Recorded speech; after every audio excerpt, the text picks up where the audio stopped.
Chronique équipement. Je suis en compagnie d'Alexis des boutiques Empire et aujourd'hui, Alexis, pour la chronique équipement, on part de la base. On regarde comment on choisit une planche, des fixations et des bottes. Oui, en fait, ce qui est bien important pour un client, en fait, quand il arrive en magasin, c'est de donner aux spécialistes, aux vendeurs, le plus d'informations possible. Moi, ce que je suggère, c'est vraiment d'arriver avec les informations sur l'ancienne planche, les anciennes bottes, les anciennes fixations.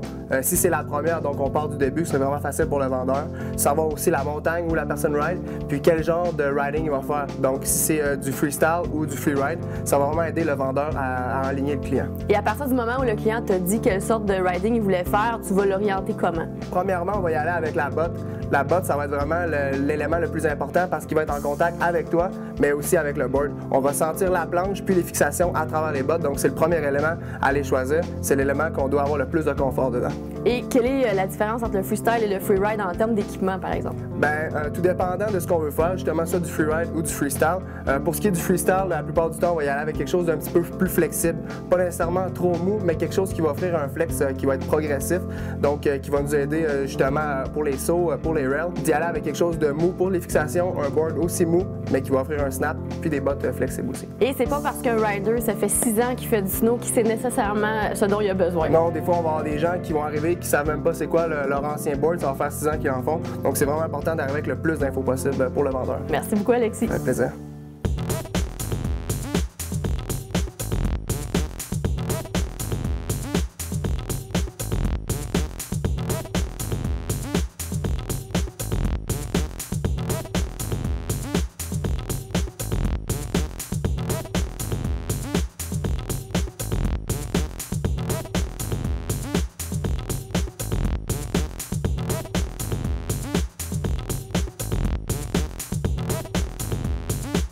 Salut les gars! Salut. Ça va? Ouais. Ben oui, là, je vois que vous êtes des partisans de quelqu'un que vous êtes venus encourager. C'est qui? Mélissa Rodrigue, la meilleure. Mélissa Rodrigue. OK. Yeah. Elle a quel âge, Mélissa? 18, C'est votre amie, votre blonde, ta sœur? sa sœur à lui. OK, c'est bon. Alors là, j'aimerais ça que vous me fassiez une belle démonstration d'amour et que vous lui criez tout ça en cœur. Let's go, Mélissa, en thème. Mélisse! Go, Mélisse! Yeah! Tu as gagné! Yeah! C'est la meilleure!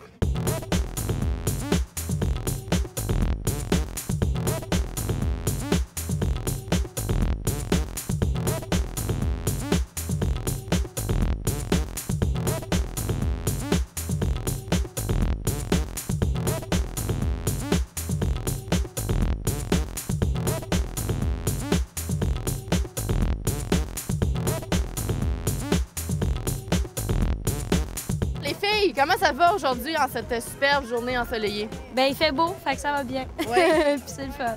Oui, puis parlez-moi du setup un peu. Étiez-vous là l'année passée?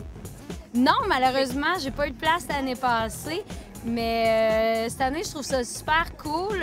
Je m'attendais à avoir des rails, finalement, c'est des box, mais tu sais, ça va bien là. C'est le fun. Les jumps sont vraiment cool. Niveau difficulté, comment se trouve le setup? C'est super cool. Je trouve que pour les filles, tu sais, on peut tout essayer des trucs, puis il n'y a pas de stress, tout le monde a du fun, puis il n'y a pas de danger. Là. Je veux dire, c'est vraiment pour les filles. Puis ça aurait pu être un peu plus gros, c'est sûr, mais tu sais, je veux dire. Oh, plus gros! Ben, J'aurais voulu ça plus gros. Peut-être les jumps un peu plus gros ou les rails, je sais pas, mais tu sais, c'est parfait là, pour avoir du fun. Moi, je trouve ça le fun aussi, des compés, qu'on est juste des filles. On se motive entre nous autres, puis tu sais, on voit les autres qui sont bonnes, puis tu sais, qui lènent leurs trucs. Fait que c'est motivant, puis c'est le fun, tu sais. On a du fun, il n'y a pas de pression, là.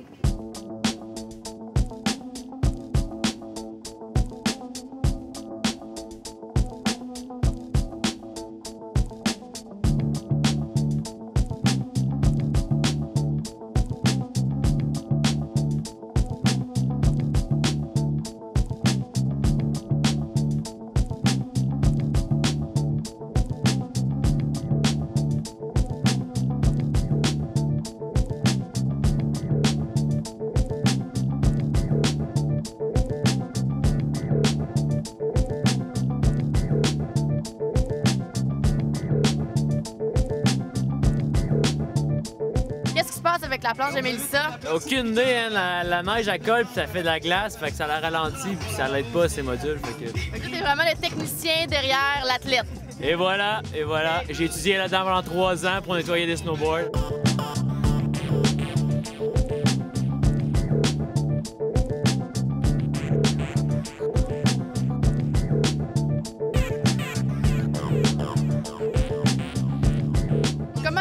ta journée? Mais ça se passe bien, là. Je suis un peu déçue, là, parce que j'ai un peu de misère après-midi, là, mais c'est pas super, là. Donc, t'as plus de misère avec les box? Non, d'habitude, j'ai moins de misère. Non, les jumps, je suis dégueu, là. Mais à matin, j'avais moins de misère, là. Puis j'arrivais sur les box, mais c'est pas grave. Et comment sont les autres filles? Trouves-tu que le calibre est très élevé? Ouais, vraiment, là.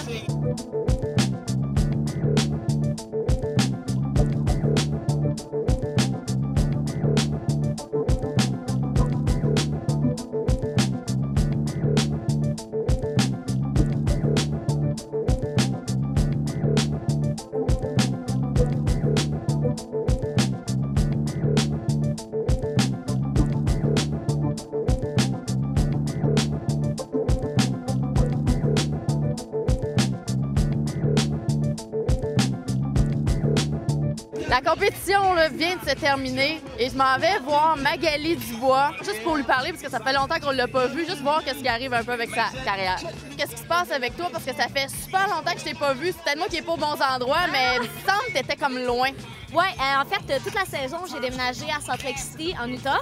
Puis j'ai vraiment trippé là-bas. Ça a été super productif. J'ai un bon crew pour filmer, puis pour prendre des photos, puis tout ça. Fait que c'est vraiment... J'ai trouvé mon endroit. J'ai été longtemps à Whistler, puis c'était pas nécessairement le genre de vibe que j'aime trop. Ah oui, pourquoi? Parle-moi donc de la vibe à Whistler. Ben, mettons que c'est assez facile de se faire déconcentrer du snowboard. Il y a plein de choses qui se passent. Il y a beaucoup de bars à Whistler. Donc la vie sociale est mouvementée. Exact. Oh! On perd le casque. Ah ben, c'est pas grave.